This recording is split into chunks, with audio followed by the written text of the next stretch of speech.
भारतीय क्रिकेटर युजवेंद्र चहल और तांका पत्नी धनश्री वर्मा छाड़पत्र हो जाएगी। आईनगत प्रक्रिया समाप्त करने पर दुहें आनुष्ठानिक भाव में अलग होगा निष्पत्ति नहीं। जड़े वकिल कहते बांद्रा परिवार कोर्ट में युजवेंद्र और धनश्री छाड़पत्र चूड़ांत शुणाणी होता। सकाल 11 उभय उपस्थित रही। शुणाणी समय विचारपति दंपति को एक परामर्श अधिवेशन में जोगदेवाक निर्देश देते, जहां प्राय 45 मिनिट धरी चलता।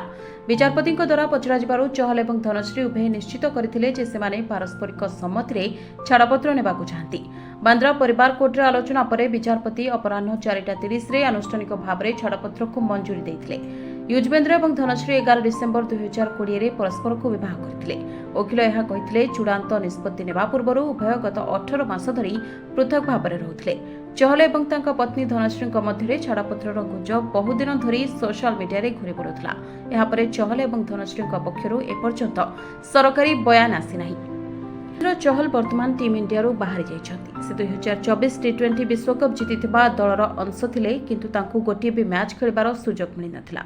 जनवरी 2023 रे से भारत पई वनडे और अगस्त 2023 रे टी20 खेलिथिले। एहा परे से आईपीएल 2025 नीलाम रे पंजाब किंग्स तांको 18 कोटी टंका रे किनिथिला।